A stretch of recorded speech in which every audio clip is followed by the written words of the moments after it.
खरी लेकर हाजिर हूं मैं सर्वमित्रा। बिहार चुनाव से पहले कांग्रेस ने अपना नया प्लान तैयार कर लिया है।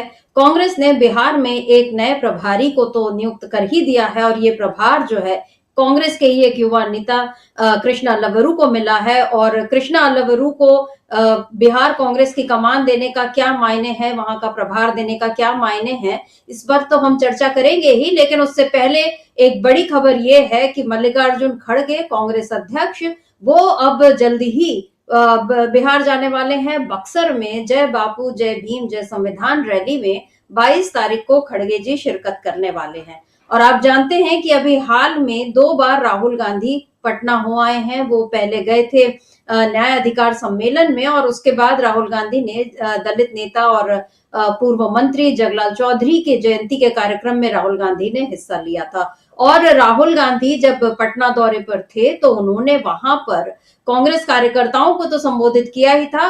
खास बात यह थी कि राहुल गांधी लालू जी के पूरे परिवार से मिले, उनके घर जाकर मिले और उनके साथ काफी अच्छा वक्त भी बिताया था। तो इस तरह राहुल गांधी ने ये संदेश दिया कि वो राजद के साथ हैं। और तेजस्वी यादव के जो कुछ बयान उससे पहले आए थे कि इंडिया गठबंधन जो है वो केवल लोकसभा चुनाव तक था और विधानसभा चुनाव को लेकर जो ये खबरें तैर रही थी कि राजद और कांग्रेस क्या साथ में लड़ेंगे या नहीं लड़ेंगे, क्या इंडिया गठबंधन टूट जाएगा, इन सारी खबरों पर राहुल गांधी ने अपनी तरफ से विराम लगा ही दिया था। उधर तेजस्वी यादव ने भी एक वीडियो जारी करके बताया था कि किस तरह राहुल गांधी ने उनके घर पर एक शाम बिताई। तो राहुल गांधी अपने मिशन में लगे हुए हैं और इधर अब जो मल्लिकार्जुन खड़गे पहुंच रहे हैं बिहार, तो उसमें फिर किस तरह से कांग्रेस की रणनीति को नई धार मिल सकती है और कैसे कांग्रेस कार्यकर्ताओं में नया उत्साह भर सकता है, कांग्रेस का यही प्लान है। और उसके साथ साथ कांग्रेस का प्लान ये भी है कि इस बार किसी भी तरह वो बिहार में बीजेपी की और एनडीए की सरकार नहीं आने देगी। वो राजद के साथ मिलकर इंडिया गठबंधन की, महागठबंधन की सरकार बनाएगी। ये कांग्रेस का प्लान है और कांग्रेस इसी प्लान पर अब पूरी तरह से लग गई है। और इधर नीतीश कुमार का क्या प्लान है, ये भी अब चर्चा का विषय है, क्योंकि नीतीश कुमार कल आए थे दिल्ली और आज वो वापस लौट गए। कल जब वो दिल्ली आए थे तो खबरें थी कि नीतीश कुमार शायद मोदी से मिल सकते हैं, शाह से मिल सकते हैं, लेकिन नीतीश कुमार बिना किसी से मिले लौट आए।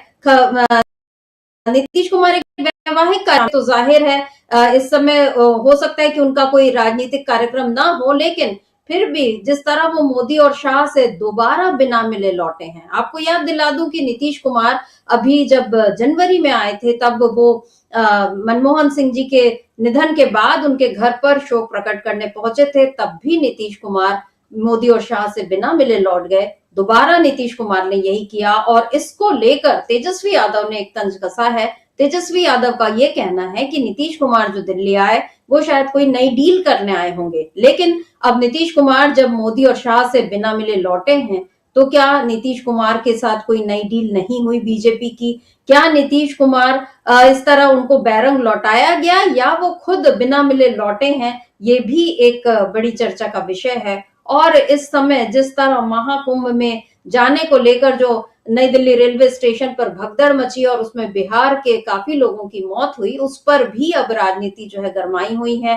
तेजस्वी यादव ने जब सवाल उठाए और लालू प्रसाद ने जब ये मांग की कि रेल मंत्री अश्विनी वैष्णव को इस्तीफा देना चाहिए, उन्हें जिम्मेदारी लेनी चाहिए, और इसके साथ वो जाते जाते ये भी बोल गए कि कुंभ कुंभ कुंभ सब फालतू बात है, तो उनकी इस बात को लेकर काफी अब हंगामा बीजेपी खड़ा करने की कोशिश कर रही है। वो ये कह रही है कि लालू जी ने सनातन का अपमान किया है। तो बीजेपी जिस तरह से छोटी छोटी बातों को लेकर बड़े विवाद खड़े करने की कोशिश करती है, उसमें समझ में आ रहा है कि बिहार चुनाव से पहले बीजेपी को अपनी स्थिति बिगड़ने का डर है। और जिस तरह का माहौल इस समय कुंभ को लेकर बना हुआ है, जो बदइंतजामी जो फैली है, उसमें बीजेपी जिस तरह से घिर रही है, उस पर भी बीजेपी को काफी परेशानी हो रही है। और इस परेशानी से ध्यान भटकाने के लिए वो अनावश्यक विवाद खड़े करने की कोशिश में है, ऐसा नजर आ रहा। तो एक तरफ बिहार को लेकर बीजेपी परेशान है और दूसरी तरफ कांग्रेस का नया प्लान बनकर तैयार है। क्या है कांग्रेस का नया प्लान और क्या करने जा रहे हैं खड़गे जी, और किस तरह बिहार में कांग्रेस की टीम में होने वाला है नए उत्साह का संचार, आज इसी पर हम खरी खरी चर्चा करेंगे। हमारे साथ जुड़े हुए हैं अमलेंदु उपाध्याय जी। अमलेंदु जी नमस्कार, स्वागत आपका इस कार्यक्रम में। अमलेंदु जी, अभी ये जो खबर आई कि मल्लिकार्जुन खड़गे 22 तारीख को बक्सर जाने वाले हैं और वहां पर वो जय बापू जय भीम जय संविधान रैली में हिस्सा लेने वाले हैं। इससे पहले मल्लिकार्जुन खड़गे ने मऊ में जब वो रैली हुई थी वहां पर उन्होंने हिस्सा लिया था और वहां उससे पहले वो बेलगावी में उन्होंने हिस्सा लिया और हर जगह मल्लिकार्जुन खड़गे इतने जोश के से भरे भाषण देते हैं कि युवा नेता भी उनके आगे दब जाते हैं, क्योंकि एक उनकी उम्र है लेकिन उसके बावजूद वो जिस तरह से बीजेपी को घेर रहे हैं। और उनका वो प्रसिद्ध वाक्य तो सभी को याद है जो उन्होंने जम्मू कश्मीर में वो कहा था कि जब तक मैं मोदी सरकार को हरा नहीं दूंगा या हटा नहीं दूंगा तब तक मैं मरूंगा नहीं। ये जो उनकी बात थी, ये एक बड़ा चैलेंज खड़गे जी ने जो पेश कर दिया बीजेपी के सामने। और अब वो जिस तरह से बिहार पहुंच रहे हैं 22 तारीख को, और उससे पहले खबर है कि 20 तारीख को कांग्रेस के नए जो प्रभारी हैं कृष्णा अल्लावरू वो पहुंच रहे हैं और वो 2-3 दिन रहेंगे, जायजा लेंगे, वहां पर सदाकत आश्रम में कांग्रेस कार्यकर्ताओं से मुलाकात करेंगे। तो क्या लग रहा है कांग्रेस का ये जो पूरा प्लान है, किस तरह से कांग्रेस बिहार को जीतने की दिशा में आगे बढ़ रही है? देखिए समिता जी, बिहार को कांग्रेस काफ़ी ज़्यादा गंभीरता से ले रही है और दोनों लोकसभा चुनाव में, यानी कि 2019 का लोकसभा चुनाव और 2024 का लोकसभा चुनाव, दोनों लोकसभा चुनाव में कांग्रेस का ठीक ठाक प्रदर्शन रहा बिहार में। और अभी तो स्टैक रेट कांग्रेस का काफ़ी अच्छा रहा 2024 के लोकसभा चुनाव में।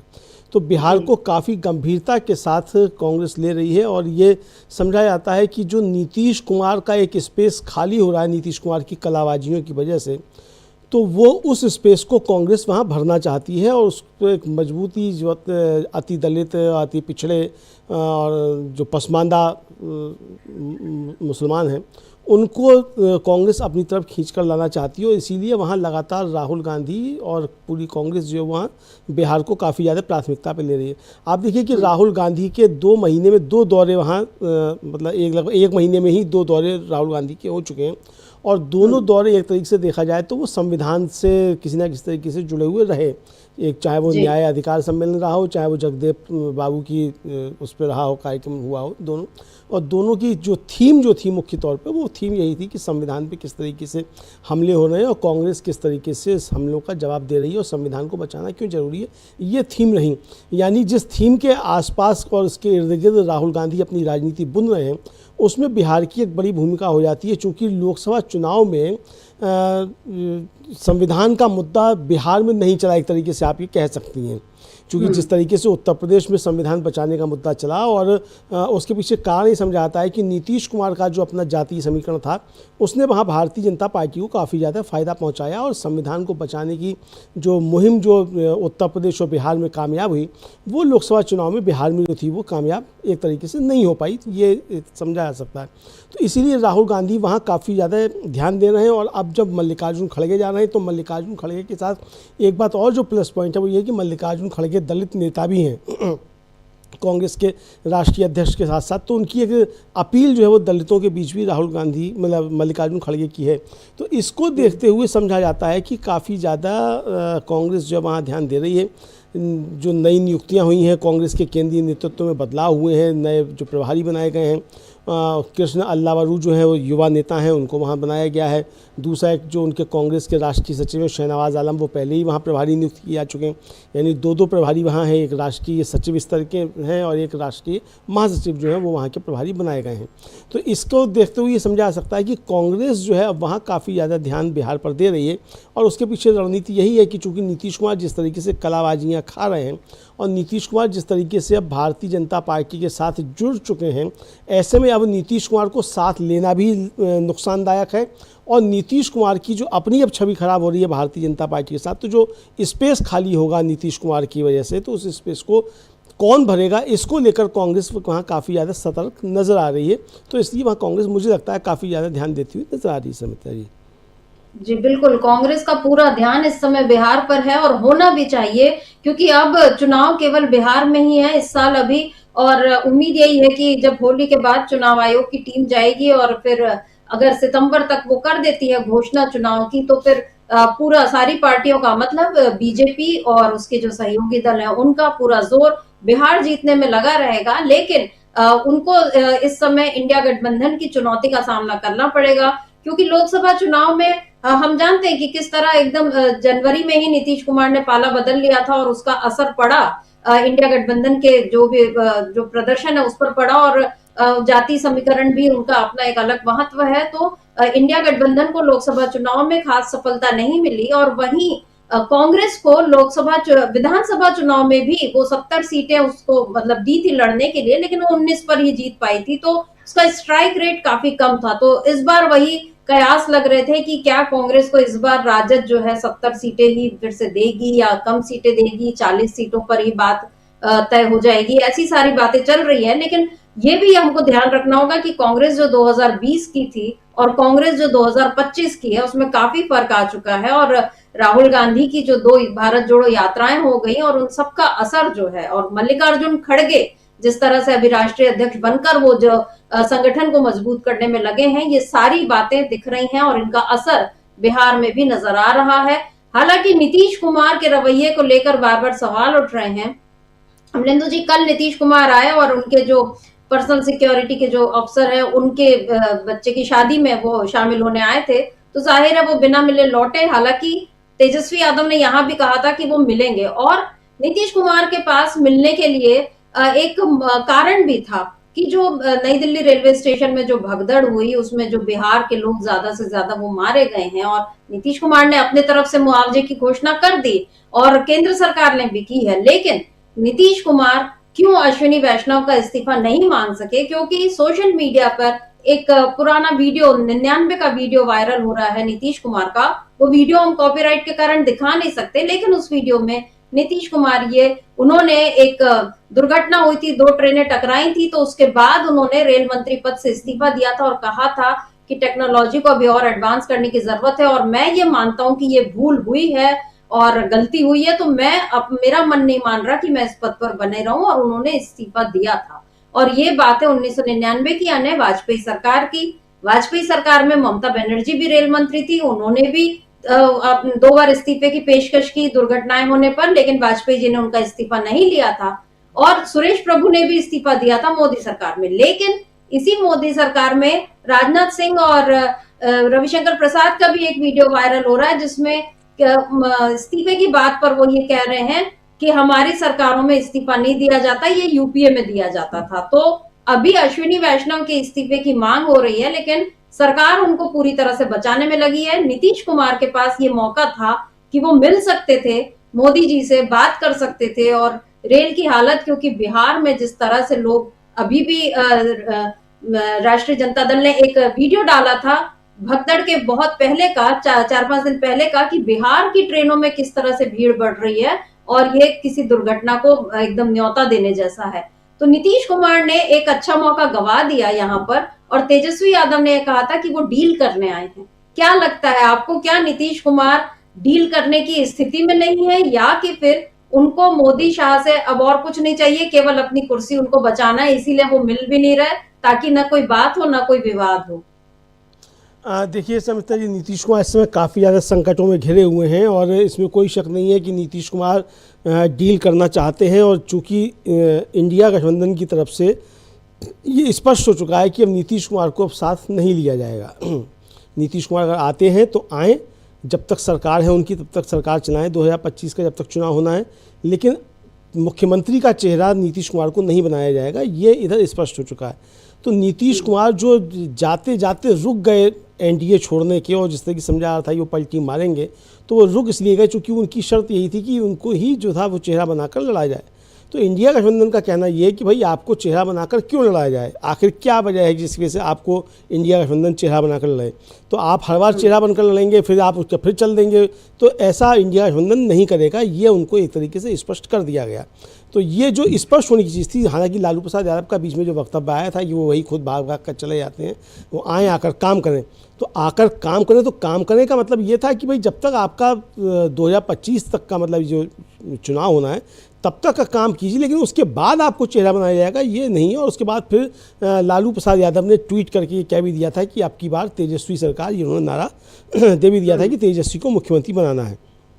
यानी कि स्पष्ट हो गया कि तेजस्वी यादव के नेतृत्व में ही इंडिया गठबंधन चुनाव लड़ेगा। कांग्रेस ने भी उस पर सहमति दे दी है और मुख्यमंत्री का चेहरा तेजस्वी यादव ही होंगे, ये स्पष्ट हो गया। इसके बाद हम नीतीश कुमार के सामने दो ही बचते हैं, या तो बीजेपी के साथ मिलकर लड़ें या फिर बीजेपी से अलग होकर फिर अकेले चुनाव लड़ें, इंडिया गठबंधन के साथ चुनाव नहीं लड़ें। अकेले लड़ने में नीतीश कुमार के साथ दिक्कतें ये हैं समिता जी कि अभी तक का जो इतिहास रहा है, नीतीश कुमार अगर अकेले चुनाव लड़ते हैं तो बुरी तरीके से फ्लॉप हो जाते हैं। तो नीतीश कुमार जब भी चुनाव लड़ते हैं तो या तो वो मतलब कहा जाए आरजेडी के साथ लड़ते हैं या बीजेपी के साथ लड़ते हैं, तभी वो अपनी क्षमता दिखा सकते हैं। यानी नीतीश कुमार खुद में कोई ताकत नहीं है, नीतीश कुमार एक अच्छा उत्प्रेरक का काम कर सकते हैं, ये अभी तक साबित हुआ है। यानी नीतीश कुमार अगर अकेले लड़ेंगे तो जीरो हो जाएंगे, लेकिन नीतीश कुमार एक पासंग की तरीके से तराजू में जो होता है वो काम करते हैं कि जिधर जुड़ जाएंगे उसका पल्ला भारी हो जाएगा, ये समझा जाता है। हालांकि जो 2020 का लोकसभा विधानसभा चुनाव था उसमें नीतीश कुमार जो थे वो काम नहीं कर पाए और तेजस्वी यादव ने बहुत तगड़ी टक्कर दी। और आरोप ये है कि अगर बेईमानियां नहीं होती तो तेजस्वी की सरकार बन चुकी थी, नीतीश कुमार भारतीय जनता पार्टी के साथ जाकर भी कोई करिश्मा नहीं दिखा पाए थे। तो अब फिर विधानसभा चुनाव हो, समय नीतीश के सामने जो संकट है वो काफ़ी ज़्यादा संकट है। इधर नीतीश कुमार ये समझ रहे हैं कि भारतीय जनता पार्टी ने जो हरियाणा में किया, जो भारतीय जनता पार्टी ने महाराष्ट्र में किया, वही भारतीय और जो दिल्ली में भी किया, उसके बाद भारतीय जनता पार्टी वही काम बिहार में भी करेगी और नीतीश कुमार को एक तरीके से एकनाथ शिंदे बनाया जाएगा। ये नीतीश कुमार अच्छे तरीके से समझ रहे हैं। लेकिन संकट यही है नीतीश कुमार के सामने कि अब नीतीश कुमार करें तो करें क्या, क्योंकि नीतीश कुमार जिस तरीके से घिर चुके हैं हर तरफ से, तो इसमें ये साफ समझ आता है कि नीतीश कुमार के सामने अब विकल्प ज़्यादा नहीं बचे हैं। लेकिन नीतीश कुमार एक दबाव जो है बनाना चाहते हैं भारतीय जनता पार्टी पर कि हम अलग हो जाएंगे और अगर अलग हो जाएंगे तो हम भारतीय जनता पार्टी को नुकसान पहुंचाएंगे, ये नीतीश कुमार बताना चाहते हैं। ये तो सही है कि नीतीश कुमार अगर अलग हो जाएंगे तो भारतीय जनता पार्टी को काफ़ी ज़्यादा नुकसान होगा, लेकिन अगर भारतीय जनता पार्टी ने जो हरियाणा में किया, जो महाराष्ट्र में किया और जो दिल्ली में किया, अगर भारतीय जनता पार्टी बिहार में भी वही करती है तो फिर नीतीश कुमार क्या करेंगे, ये सवाल भी है। तो नीतीश कुमार सारी परिस्थितियों को तोल रहे हैं, लेकिन नीतीश कुमार एक दबाव बनाना चाहते हैं भारतीय जनता पार्टी पर और ज़्यादा से ज़्यादा सीटों पर नीतीश कुमार लड़ना चाहते हैं। कम से कम ये चाहते हैं कि 100 सीटें उनको लड़ने को मिल जाएँ, और अगर 100 सीटें लड़ने को नहीं मिलती हैं तो नीतीश कुमार की जो बार्गेनिंग पावर है वो नीतीश कुमार की बार्गेनिंग पावर कम हो जाएगी। और अगर कोई ऐसी परिस्थिति बन गई जैसी महाराष्ट्र में बनी कि भारतीय जनता पार्टी इतनी आ गई कि अब एकनाथ शिंदे अगर रूट कर घर चले जाते हैं, जाएँ, सरकार तो चलती रही देवेंद्र फडणवीस की, ऐसी अगर कोई परिस्थिति बन गई तो नीतीश कुमार फिर चुनाव के बाद क्या करेंगे, ना बीजेपी से समझौता करने के रहेंगे या इधर करने के रहेंगे, या मान लीजिए इंडिया गठबंधन वहाँ स्पष्ट सरकार बना लेता है, तब नीतीश कुमार क्या करेंगे। तो नीतीश कुमार बहुत सोच समझकर कोई अपना चलना चाहते हैं कि उनके हाथ में हर तरीके से लड्डू बने रहे जैसे कि अब तक बने रहते हैं। लेकिन अब लग ये रहा है समिता कि नीतीश कुमार के हाथ से लड्डू जो है वो निकल रहे हैं उनके हाथ से, और रेत जो लड्डू जो है वो रेत बन चुका है, तो उनकी मुट्ठी में रेत है, तो उसी तरीके से अब मुट्ठी जो है उनकी वो रेत जो है उसमें से निकल रहा है। तो नीतीश कुमार के सामने संकट बहुत ज़्यादा है, लेकिन फिर भी नीतीश कुमार एक दबाव की पॉलिटिक्स जो है वो करना चाहते हैं। अब पिछली बार जब नीतीश कुमार जब आए थे तो उनका प्रधानमंत्री मिलने का कार्यक्रम था, लेकिन जो सूत्रों के हवाले से खबरें वो ये हैं कि उनको कहा गया कि आप अमित शाह से भी मिलिए, और नीतीश कुमार ये दबाव देना चाहते हैं कि प्रधानमंत्री जब जा रहे हैं बिहार तो प्रधानमंत्री वहाँ जाकर ये घोषणा करें कि चुनाव जो है वो नीतीश कुमार के नेतृत्व में ही लड़ा जाएगा और मुख्यमंत्री का चेहरा भी नीतीश कुमार ही होंगे, जो भारतीय जनता पार्टी करने को तैयार नहीं है। और अमित शाह का जो बयान बीच में आ गया था कि पार्टी तय करेगी कि कौन मुख्यमंत्री होगा, तो उसके बाद नीतीश कुमार काफ़ी ज़्यादा असहज बताए जाते हैं। आज भी नीतीश कुमार जब जा रहे हैं दिल्ली से लौटकर समिता जी, तो पहले उनका प्रधानमंत्री से मिलने का कार्यक्रम बताया जा रहा था, लेकिन खबरें ये है कि उनसे कहा गया कि आप फिर अमित शाह से मिल लीजिए। अमित शाह से मिलने का मतलब है कि अमित शाह कहेंगे कि वो तो बाद में पार्टी तय करेगी, और जिस तरीके से अमित शाह बीच में संजय झा के घर पे गए थे वो लिट्टी चोखा खाने के लिए, वो दही चूड़ा खाने के लिए, और उसके बाद जो उन्होंने बाहर निकल कर कहा तो उन्होंने उसके बाद भी यही कहा कि वो पार्टी तय करेगी, और ये कहा कि वो अभी चेहरा नीतीश कुमार है। यानी जो बात अमित शाह ने एकनाथ शिंदे के समय कही थी कि अभी मुख्यमंत्री का चेहरा एकनाथ शिंदे हैं और बाद में पार्टी तय करेगी, तो ये भी अभी तय मतलब अमित शाह की तरफ से आ चुका है। यानी भारतीय जनता पार्टी एक तरीके से ये चीज़ स्पष्ट कर चुकी है कि नीतीश कुमार के नेतृत्व में चुनाव तो लड़ा जाएगा, लेकिन चुनाव के बाद अगर सरकार बनती है तो नीतीश कुमार ही मुख्यमंत्री बनेंगे, ये भारतीय जनता पार्टी कोई गारंटी देने को तैयार नहीं है। इधर नीतीश कुमार को लेकर समिता जी जिस तरीके से संशय की स्थिति लगातार बनी रहती है और वो कब पलटी मारेंगे, इसको लेकर है कि विधानसभा चुनाव के बाद कोई ऐसी परिस्थिति बनती है कि वो इंडिया गठबंधन के साथ जाकर वहाँ सरकार बना सकते हैं, इस बार्गेनिंग की पावर में अगर आते हैं तो क्या नीतीश कुमार टिकेंगे? तो जो तेजस्वी यादव ने विधानसभा में कहा था कि नीतीश कुमार पलटी नहीं मारेंगे, इसकी गारंटी तो मोदी जी भी नहीं दे सकते, तो वास्तव में मोदी जी भी नीतीश कुमार की ये गारंटी तो कम से कम नहीं दे सकते हैं। तो ये चीज़ भी जो है वो उनके समझ में, बीजेपी की समझ में है। तो नीतीश कुमार ने असल में अब तक जो किया है शर्मिष्ठा जी, लगातार जिस तरीके की राजनीति की है, उसके दुष्परिणाम अब सामने आ रहे हैं और नीतीश कुमार इतने अविश्वसनीय बन चुके हैं कि उनके ऊपर ना इंडिया गठबंधन भरोसा करने को तैयार है, ना बीजेपी उनके ऊपर भरोसा करने को तैयार है, और खुद नीतीश कुमार भी अपने ऊपर भरोसा करने को तैयार नहीं है कि वो कब तक रहेंगे और कब क्या चाल चलेंगे। तो ये परिस्थितियां जो नीतीश कुमार के सामने, इधर अगर नीतीश कुमार जाकर प्रधानमंत्री से मिलते शर्मिष्ठा जी, तो जाहिर सी बात है कि नीतीश कुमार बिहार में के लोगों की जो जाने गई हैं इस भगदड़ में नई दिल्ली रेलवे स्टेशन पर, इसके विषय में कोई चर्चा करते या ना करते, लेकिन नीतीश कुमार अगर प्रधानमंत्री से मिलते तो जो जिस बाइट की आपने चर्चा की, वो बयान नीतीश कुमार का फिर से वायरल होने लगता और भारतीय जनता पार्टी के ऊपर एक दबाव पड़ता कि वो अश्विनी वैष्णव का इस्तीफा ले। तो यानी इस अप्रिय स्थिति से बचने के लिए भी हो सकता है भारतीय जनता पार्टी ने तय किया हो कि नीतीश कुमार से प्रधानमंत्री की और अमित शाह की मुलाकात नहीं हो, क्योंकि अगर मुलाकात होगी तो नीतीश कुमार भले ही अश्विनी वैष्णव का इस्तीफा नहीं मांगे, लेकिन अगर नीतीश कुमार प्रधानमंत्री से मिलकर बाहर निकलते हैं और मीडिया से कोई बात होती है, तो मीडिया अगर ये सवाल कर लेता है नीतीश कुमार से कि साहब आपने तो इस्तीफा दे दिया था, क्या आपकी कोई बात हुई कि अश्विनी वैष्णव का इस्तीफा लिया जाएगा नहीं लिया जाएगा, तो नीतीश कुमार क्या जवाब देते क्या नहीं देते, इसको लेकर मुझे लगता है भारतीय जनता पार्टी के शीर्ष नेतृत्व में एक दुविधा की स्थिति रही होगी। और इसीलिए नीतीश कुमार की ये मुलाकात जो है वो टाली गई कि एक तो गठबंधन को लेकर जो सवाल है, नीतीश कुमार के मुख्यमंत्री का फेस को लेकर जो चुनाव में जाने को लेकर सवाल है, और इसके साथ साथ अश्विनी वैष्णव का इस्तीफे को लेकर जो सवाल है, ये सवाल जो है पैदा ना होने पाए, इसलिए शायद ये टाली गई उनकी मुलाकात। लेकिन अभी भी जो चर्चा है वो ये है कि प्रधानमंत्री जब बिहार जाएंगे तो नीतीश कुमार की मुलाकात उनसे कार्यक्रम के दौरान होगी। अलग से नीतीश कुमार से कोई मुलाकात का प्रधानमंत्री का कार्यक्रम नहीं है। जब अलग से कोई कार्यक्रम नहीं है तो इसका मतलब कि जो गठबंधन की शर्तें नीतीश कुमार रख रहे हैं, उन शर्तों पर भारतीय जनता पार्टी शायद तैयार नहीं है, ऐसा समझा जा सकता है। तो इसीलिए वो अकेले में मुलाकात जो है नीतीश कुमार की वो प्रधानमंत्री से नहीं हो पा रही है। लेकिन कांग्रेस इसके बीच अपना एक रास्ता तलाशने की कोशिश कर रही है शर्मिष्ठा जी। और जिस तरीके से पिछले दिनों दशरथ मांझी के बेटे कांग्रेस में शामिल हुए, यानी अति दलितों पर जिस तरीके से फोकस कांग्रेस ने करना शुरू किया, और अली अनवर जो नीतीश कुमार का प्रोजेक्ट पसमानदा मुसलमानों का था, वो प्रोजेक्ट असल में नीतीश कुमार का नहीं, वो अली अनवर का प्रोजेक्ट था। और अली अनवर जो थे उन्होंने ही वो वहाँ शुरुआत की थी और उन्होंने काफ़ी काम भी किया था। वो अली अनवर भी अब कांग्रेस में शामिल हो चुके हैं। तो यानी जो नीतीश कुमार का अति पिछड़ा, अति दलित और पसमानदा मुसलमानों का प्रोजेक्ट जो था, उस पर कांग्रेस काम करती हुई दिखाई पड़ रही है। और मल्लिकार्जुन खड़गे का बक्सर का दौरा जो है वो इसी प्रक्रिया में और आगे बढ़ता हुआ दिखाई पड़ रहा है कि अति दलितों पर और अति पिछड़ों पर और पसमानदा मुसलमानों पर कांग्रेस को काम करना है। तो यानी कांग्रेस अब दूसरी दिशा में, उस दिशा में बढ़ रही है कि नीतीश कुमार जो स्पेस खाली करते चले जा रहे हैं, उस स्पेस को कांग्रेस भरे। ये चीजें समझ में आ रही हैं शर्मिष्ठा जी। जी बिल्कुल, इस समय बिहार की राजनीति काफी दिलचस्प हो रही है। और सबसे दिलचस्प बात तो ये देखने की है कि इंडिया गठबंधन तो अपना मेल जोल करके वो आगे बढ़ ही रहा है, उसकी अपनी प्लानिंग है, कांग्रेस की अपनी तैयारी हो रही है। लेकिन बीजेपी जो है वो अपने सहयोगियों से मिलने में अगर कतराएगी तो फिर किस तरह से वो बिहार की राजनीति को प्रभावित करेगी, ये एक दिलचस्प यहाँ पर दृश्य जो है वो बनता हुआ दिखाई दे रहा है कि नीतीश कुमार मोदी और शाह से नहीं मिल रहे हैं, या उनको मिलने का वक्त भी नहीं दिया जा रहा है, और न ही उनको मीडिया से भी ठीक से बात करने का मौका दिया जाता है। जब वो बिहार में यात्रा पर होते हैं तो उनके साथ जो लोग चलते हैं वो उनको मीडिया से बात करने से या उनको जवाब देने में बीच में टोक देते हैं। और यही चीज कल जब नीतीश कुमार दिल्ली हवाई अड्डे पर उतरे और जब वो पत्रकार उनसे पूछ रहे हैं बिहार को लेकर भी, तब भी उनके सुरक्षा कर्मी जो है उनको बैठाए जा रहे हैं गाड़ी में और उनको बात करने से रोक रहे हैं। तो दिख रहा है कि नीतीश कुमार पर बीजेपी जो है बहुत तरीके से दबाव बनाने की कोशिश कर रही है। और इधर कांग्रेस जो है वो जिस प्लान में अभी लगी हुई है उसमें बीजेपी खुद दबाव में आ सकती है, क्योंकि बिहार का जातिगत समीकरण कांग्रेस ने अब समझना शुरू कर दिया है और उसी पर कांग्रेस अब काम कर रही है। हम राहुल गांधी का एक पुराना बयान सुन लेते हैं, जिसमें राहुल गांधी ने अभी जो पटना में न्याय अधिकार सम्मेलन में 18 जनवरी को उन्होंने जाति जनगणना को लेकर जो जरूरी बात कही थी, क्योंकि इन सब का असर बिहार में पड़ेगा।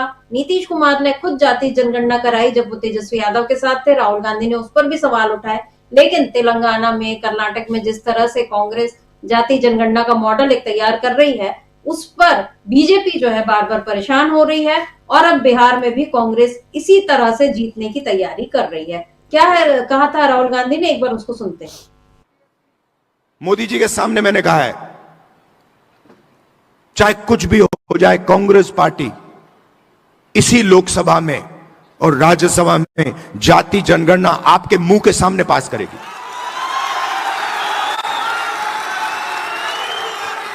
और हमने यह भी कहा है कि जो दीवार बना रखी है 50% रिजर्वेशन की दीवार,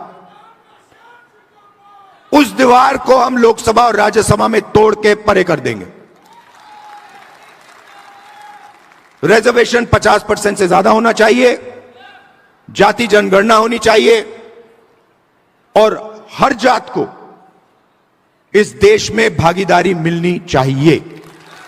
और ये सिर्फ हम नहीं कह रहे हैं, ये सिर्फ आप नहीं कह रहे हैं, ये कॉन्स्टिट्यूशन कह रहा है, ये संविधान कह रहा है, इसमें लिखा हुआ है। इसमें लिखा है हिंदुस्तान के सब लोग एक जैसे हैं, समान हैं और सबकी प्रगति होनी चाहिए, सबकी भागीदारी होनी चाहिए। तो हम कॉन्स्टिट्यूशन के लिए, संविधान के लिए लड़ रहे हैं, संविधान की रक्षा कर रहे हैं और इसकी सोच को हम पूरे देश में फैला रहे हैं।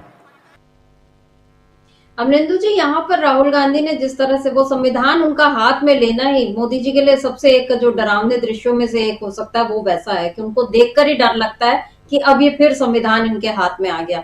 इसी संविधान के मुद्दे पर बीजेपी की सीटें लोकसभा में कम हो गई। हालांकि बिहार में उस समय नीतीश कुमार के अचानक पाला बदल लेने से फर्क पड़ा और इंडिया गठबंधन को वहां उतनी सीटें नहीं मिली, लेकिन यूपी में मिली। और यूपी में अभी अखिलेश यादव का एक बड़ा बयान सामने आया है जिसमें उन्होंने कहा है कि कांग्रेस को लेकर उन्होंने जरूरी बातें कही।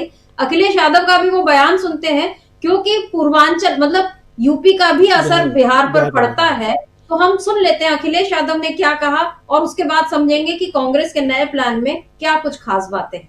सुनते हैं। उन्होंने कहा, हम लोगों ने जब पूछा गठबंधन को लेकर, आपने अलग किया दिल्ली में, तो वो कह रहे थे हमारी वोट प्रतिशत बढ़ा है दिल्ली में, हम अकेले लड़ेंगे, हम आगे तैयारी। देखिए, कौन अकेले लड़ेगा, कौन साथ लड़ेगा, इंडिया गठबंधन रहेगा नंबर 1। और कांग्रेस पार्टी के लिए तो बहुत ही इमोशनल जगह यहाँ है। किसी जमाने में आपको पता होगा, एओ ह्यूम ने कांग्रेस की स्थापना की थी। वो कांग्रेस जिसने आजादी की लड़ाई लड़ी थी 1857। एओ कैसे भाग के गए वो कहानी में नहीं जाना चाहता हूँ। यहाँ पर इटावा में तमाम वो बिल्डिंग उनका घर, तहसील, आपका कोतवाली या स्कूल उन्हीं के अक्षरों से बना हुआ, ह्यूम के अक्षरों से बना है। तो ये इतिहास बहुत पुराना है। इंडिया गठबंधन रहेगा।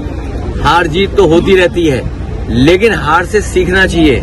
इसलिए जो इंडिया गठबंधन का रुतबा बना था, हवा बनी थी, हरियाणा, महाराष्ट्र और दिल्ली के बाद थोड़ा बहुत रफ्तार कम हुई है, लेकिन उत्तर प्रदेश का जब चुनाव होगा तब तक आते आते रफ्तार इंडिया गठबंधन की बहुत बढ़ जाएगी। 27 में इंडिया गठबंधन के साथ ही चुनाव लड़ेंगे। समाजवादी पार्टी और इंडिया गठबंधन को साथ लेकर चलेगी। वित्तीय सीएम का ये भी कहना है। अमरेंदु जी, यहाँ पर उन्होंने 2027 उत्तर प्रदेश चुनाव की बात की, लेकिन उसके पहले बिहार है। और ये देखना अपने आप में दिलचस्प है कि अखिलेश यादव जो है वो कांग्रेस की बात कर रहे हैं और आजादी की लड़ाई में उसका योगदान बता रहे हैं, क्योंकि अमूमन ये होता है कि जो दूसरे दल के लोग हैं, हालांकि कांग्रेस का इतिहास इस देश का इतिहास है, फिर भी बीजेपी जैसी पार्टी जो इस इतिहास को बदलना चाहती हैं। लेकिन अखिलेश यादव का ये कहना और इंडिया गठबंधन जो है कि ठीक है अभी उसकी रफ्तार थोड़ी कम हुई, लेकिन वो फिर से तेजी पकड़ेगा, ये जो उनका कहना है बिहार चुनाव को लेकर। क्योंकि जाति की बात, पीडीए की बात हमेशा अखिलेश यादव करते हैं। बिहार में भी यही जातिगत समीकरण दिख रहा है। और यहाँ पर कांग्रेस मतलब राहुल गांधी जो न्याय अधिकार सम्मेलन में गए, जाति जनगणना की बात की, जगलाल चौधरी के उसमें उन्होंने यही कहा। अभी आपने दशरथ मांझी के बेटे का जिक्र किया, उनको भी अभी भी वो वंचित समाज दशा और दिशा कार्यक्रम में राहुल गांधी के ठीक बगल में बैठे थे। मल्लिकार्जुन खड़गे भी पहुंच रहे हैं बक्सर, फिर से वही संविधान की बातें, जाति की बातें, आरक्षण की बातें होंगी यहाँ पर। और बिहार में ये मुद्दे जो है वो काफी मायने रखते हैं। तेजस्वी यादव की जो लोकप्रियता, लालू जी की लोकप्रियता इसीलिए थी, और बिहार में आरक्षण के मुद्दे पर ही बीजेपी को पिछले बार मात मिल गई थी जब मोहन भागवत का बयान आ गया था कि हम आरक्षण की समीक्षा होनी चाहिए। तो यहाँ पर कांग्रेस का प्लान जो है वो आप कितना मजबूत यहाँ पर देखते हैं, क्योंकि कांग्रेस अब जाति समीकरण को साध रही है, सोशल इंजीनियरिंग को साध रही है और दलितों, महादलितों, पिछड़ों, अल्पसंख्यकों पर उसका जो फोकस है, क्या कहेंगे? देखिए समिता जी, एक तो राहुल गांधी भी स्पष्ट कर चुके हैं कि उनका जो सामाजिक न्याय या सामाजिक अधिकार या न्याय की बात है वो सिर्फ सोशल इंजीनियरिंग तक सीमित नहीं है। वो कह चुके हैं कि आरक्षण भी मसला नहीं है, भागीदारी मसला नहीं है, मतलब संसद या विधायिका में भागीदारी, उससे भी आगे की चीज़ है कि संसाधन जो है उनमें भागीदारी हो, ये उनका लक्ष्य है। तो यानी राहुल गांधी का जो लक्ष्य है वो काफ़ी ज़्यादा विस्तृत है और स्पष्ट है उनका विज़न एकदम से, मतलब वो एक सिर्फ आरक्षण तक छोटी सी मांग जो है उस तक सीमित नहीं है और उसको लेकर राहुल गांधी लगातार काम कर रहे हैं। और जब भी राहुल गांधी कहीं जाते हैं, मतलब जहाँ भी वो सम्मेलन कर रहे हैं, चाहे वो जय बापू जय भीम जय संविधान सम्मेलन हो रहे हों या न्याय अधिकार सम्मेलन हो रहे हों, सब जगह राहुल गांधी इस बात को काफ़ी ज़्यादा स्पष्ट करते हैं कि उनका इसको लेकर विज़न क्या है। तो एक बात तो समिता जी समझ में आती है कि सिर्फ सामाजिक समीकरण और सोशल इंजीनियरिंग नहीं, बल्कि वो मुद्दे को आगे लेकर चल रहे हैं और उस मुद्दे को के लक्ष्य को हासिल करने के लिए सोशल इंजीनियरिंग जरूरी है, ये बात वो राहुल गांधी समझ रहे हैं। और मल्लिकार्जुन खड़गे भी इस बात को समझ रहे हैं कि आपका जो लक्ष्य है, जो आप लागू करना चाहते हैं, उसके लिए पहले आपको सोशल इंजीनियरिंग करनी पड़ेगी और पहले सत्ता में आना पड़ेगा, क्योंकि बिना सत्ता में आए आप जो बातें कर रहे हैं वो लागू नहीं हो सकती। तो यानी लक्ष्य सत्ता हासिल करना और सत्ता हासिल करने के बाद उस पर अपने सिद्धांतों को लागू करना। आपको याद होगा समिता जी, यहाँ जो वंचित सम्मेलन हुआ दिल्ली में, यहाँ तो प्रोफेसर रतन लाल जो थे उन्होंने एक बात कही उस सम्मेलन में, और हम लोगों ने शायद न्यूज़ पॉइंट में सुनवाई भी थी वो भाई, और वो कहा उन्होंने प्रोफेसर रतन लाल की इमरजेंसी को लेकर आप लोग इतनी ज़्यादा रक्षात्मक क्यों हो जाते हैं, जबकि उस इमरजेंसी में दलितों को बहुत अधिकार मिले थे। और भारतीय जनता पार्टी जो बार बार इमरजेंसी बात करती थी, वो इसलिए नहीं कि इमरजेंसी लगाई गई थी। भारतीय जनता पार्टी की परेशानी ये है कि दलितों को इंदिरा गांधी ने उस इमरजेंसी के दौरान अधिकार क्यों दिए, ये भारतीय जनता पार्टी की परेशानी है। तो इसलिए भारतीय जनता, तो यानी अब एक चीज़ मिली है, और हम लोग भी लगातार इस बात को पहले भी कहते हैं समिता जी कि इमरजेंसी होती है वो संविधान में जो प्रदत्त अधिकार है सरकार को और जो संवैधानिक व्यवस्था थी उस व्यवस्था की, ऐसा थोड़ी कि संविधान से हटकर इंदिरा गांधी ने साहब कोई चीज़ लागू कर दी थी। संविधान का एक अनुच्छेद था, उसका इस्तेमाल किया गया, वो किया गया, उसका इस्तेमाल किया, लेकिन उस दौरान किस तरीके से समाज के अंदर परिवर्तन आया, जो काम सरकार में रहते हुए उस समय नहीं किया जा सकते थे, उनको किस तरीके से लागू किया गया, ये उस इमरजेंसी की एक देन थी। उसको लेकर प्रोफेसर रतन लाल ने उस समय बात कही थी और मुझे लगता है कि शायद ये बात क्लिक कांग्रेस को की है और इसीलिए कांग्रेस अब उसके बाद आगे से कर रही है। हम लोग इसको पहले भी करते रहे समिता जी, मुझे याद पड़ता है शायद 4 साल पहले या 5 साल पहले जो था वो एक राजीव जी का जो कार्यक्रम होता है घूमता हुआ आईना, उसमें एक बहस हुई थी। उस समय स्वर्गीय शेष नारायण सिंह जी भी थे और उसमें मेरे साथ थे, तो उसमें एक बहस भी हो गई थी कि इमरजेंसी क्या थी, उसमें क्या क्या अधिकार दिए गए, किस तरीके से। तो शेष जी से मेरी भी उसमें बहस हो गई थी और मैंने कहा था कि भाई इमरजेंसी जो है अगर इंदिरा गांधी लागू की तो वो संवैधानिक व्यवस्था थी, उसको उन्होंने लागू किया था। इमरजेंसी में क्या जुर्म हुए, क्या जातियाँ, इस पर बहस हो सकती है, लेकिन इमरजेंसी जो थी वो इंदिरा गांधी कोई आसमान से ले आई थी, ऐसा नहीं था। संवैधानिक व्यवस्था इमरजेंसी थी और ऐसा नहीं कि 1975 में ही इमरजेंसी लगी हो, और भी इमरजेंसी लगी है और संविधान में प्रावधान है कब का इमरजेंसी लग सकती है, बहुत सारे इसमें प्रावधान है। तो वो इमरजेंसी जो थी उसके अंदर दौरान क्या क्या काम हुए उस पर भी चर्चा होनी चाहिए। और भारतीय जनता पार्टी की परेशानी यही होती है कि साहब उसमें समाजवाद और धर्मनिरपेक्षता और जो था वो प्रीएम्बल में जोड़ दिया गया, इसको लेकर परेशानी होती है। और परेशानी होती है कि साहब दलितों को अधिकार क्यों दे दिए गए। तो भारतीय जनता पार्टी की जो अपनी सोच है वो इस तरीके से सामने निकल कर आती समिता जी। तो राहुल गांधी इस बात को अच्छे तरीके से समझ रहे हैं और इसीलिए बिहार पे जो खास फोकस किया जा रहा है वो खास फोकस यही किया जा रहा है, चूँकि ये परिणाम सामने आ चुके हैं कि जब मोहन भागवत ने कह दिया था कि संविधान की आरक्षण की समीक्षा की जानी चाहिए, उसका नतीजा जो था वो भारतीय जनता पार्टी ने भुगता था। तो अब भी जो है वो ये समझ में आ रहा है। तो इसीलिए राहुल गांधी वहाँ जो नीतीश कुमार की अपनी कमजोरियों की वजह से, उनकी कलाबाजियों की वजह से जो स्पेस खाली हो रहा है, उस स्पेस को कांग्रेस वहाँ भरना चाहती है और इंडिया गठबंधन को मजबूती के साथ करना चाहती है। अखिलेश यादव की जो हमने बात सुनी समिता जी, ये बहुत से उन मीडिया घरानों के सीने पे सांप लूटने जैसी स्थिति हो सकती है जो ये सोच रहे थे कि शायद दिल्ली के चुनाव के बाद तो इंडिया गठबंधन टूट ही जाएगा। जो उनकी आकांक्षाएं थीं वो पूरी होती हुई दिखाई नहीं पड़ रही हैं। चूँकि अखिलेश यादव ने कहा कि कौन मिलकर लड़ता है कौन अलग लड़ता है वो अलग मसला है, लेकिन इंडिया गठबंधन एक है और एक रहेगा। ये बहुत महत्वपूर्ण बात अखिलेश यादव ने कही है और ये बात बिहार पर भी लागू होती है, पश्चिम बंगाल पर भी लागू होती है और असम पर भी लागू होती है, जहाँ फिलहाल चुनाव होने हैं 2027 तक से पहले समिति जी। और असम में इस समय हिमंता बिस्वा शर्मा जिस तरह से गौरव गोगोई को घेर रहे हैं अनावश्यक मुद्दों में, वो भी दिख रहा है कि बीजेपी वहां भी अपनी पकड़ जो है उसकी कमजोर होती जा रही है। बहरहाल हम बात कर रहे हैं इस समय बिहार की, और असम की बात चली है तो मणिपुर में भी जिस तरह से बीजेपी ने राष्ट्रपति शासन अभी लगाया, और उसके पहले जब बीरेन सिंह मुख्यमंत्री थे और उस समय जेडीयू के भी वहां पर जो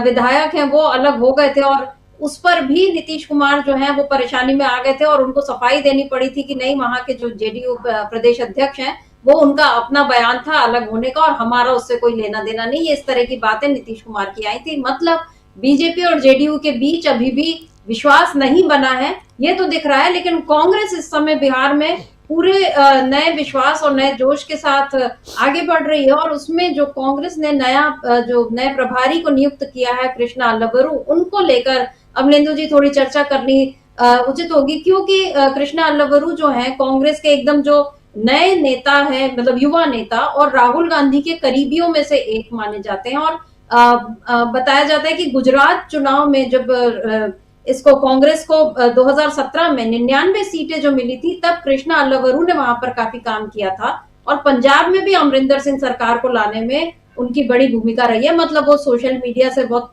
सोशल मीडिया फ्रेंडली हैं, काफी प्रभाव रखते हैं युवाओं को जोड़ना। तो यहाँ पर अभी तक बिहार में हमने देखा कि कांग्रेस के जो भी नेता, मतलब उम्र दराज और अनुभवी नेता तो ठीक है, नए चेहरे वहां पर कम दिख रहे थे। अब ऐसे में एकदम एक नए युवा चेहरे को, और वो भी दक्षिण भारत से उठाकर, मतलब वो दक्षिण भारत के हैं और यहाँ भेजा है, इसके क्या मायने हैं? क्या यहाँ पर राजद के साथ सीटों का तालमेल करने में कांग्रेस को आसानी हो, या वो बिना किसी पूर्वाग्रह के काम कर सकें, बिना किसी प्रेजुडिस के वो काम करें और कांग्रेस के जो युवा लोग हैं उनको जोड़ें, उनमें नए तरीके से कांग्रेस को वहां रिवाइव करें? क्या ये कांग्रेस का वहां पर प्लान है? राहुल गांधी का क्या ये प्लान है? एक तरफ जातिगत समीकरण को साधना और दूसरी तरफ युवाओं को साथ लेना। और युवाओं की बात निकली है तो बीपीएससी अभ्यर्थियों से जिस तरह राहुल गांधी गर्दनी बाग में जाकर मिल लिए थे, अचानक ही पहुंच गए थे, आज भी बीपीएससी के अभ्यर्थी फिर से वो पटना में प्रदर्शन कर रहे हैं। तो ऐसे में युवाओं को साथ लेने की ये जो कांग्रेस की प्लानिंग है, क्या कहेंगे अमलिंदु जी इस पर? देखिए समिता जी, एक तो जिस तरीके से आजकल चुनाव प्रबंधन होने लगे हैं उसमें मैनेजमेंट गुरुओं की बड़ी आवश्यकता पड़ने लगी है। और ये धंधा शुरू किया नरेंद्र मोदी ने प्रशांत किशोर को अपना ठेका देकर। अब ये अलग बहस का विषय हो सकता है कि 2014 में जो जीत मिली वो प्रशांत किशोर की वजह से मिली थी या नरेंद्र मोदी की अपनी जीत थी। तो अब ये तो तय करना नरेंद्र मोदी को है कि प्रशांत किशोर की वजह से जीते या मोदी जी की वजह से बीजेपी जीती, वो हो सकता है। लेकिन कांग्रेस भी अब उस दिशा में बढ़ रही है, मतलब ऐसे मैनेजमेंट गुरु जो है लेकर आए जा रहे हैं जो मैनेजमेंट करते हैं। हालांकि मुझे नहीं जानता कि ये मैनेजमेंट गुरु कितना काम करते हैं और कितना जो है संगठन का काम होता है, लेकिन फिलहाल चूँकि चल रहा है, चूँकि अब चुनाव जो है वो केवल चुनाव नहीं रह गया है, चुनाव एक तरीके से युद्ध में तब्दील हो गया और उसमें एक तरीके से कहा जाए कि वो प्रबंधन का भी एक काफ़ी ज़्यादा काम है, निश्चित तौर पर इससे कोई इनकार नहीं कर सकता। तो उस तरीके के प्रबंधन के लोगों की आवश्यकता होती है। अब जैसे वो एक प्रवीण चक्रवर्ती हैं, एक वो सुनील कानू गोलू हैं, वो हैं, उसी तरीके से ये कृष्णा अल्लावरू जो है ये भी उसी तरीके से मैनेजमेंट प्रबंधन वाले व्यक्ति हैं और सोशल मीडिया पर उनका अच्छा खासा प्रभाव है। तो एक तो ये है कि प्रबंधन चुनाव किस तरीके से किया जाए, ये इसके पीछे एक सोच ये है। दूसरी सोच जो शर्मिष्ठा जी वो ये है कि जिस तरीके से दूसरे राज्यों से जाते थे, खासतौर से हिंदी भाषी जब होते थे वहाँ के प्रभारी बनकर पहुँचते थे, तो वो एक तरीके से लालू प्रसाद यादव का जो ऑरा था उसके दबाव में काफ़ी ज़्यादा दिखाई पड़ते थे।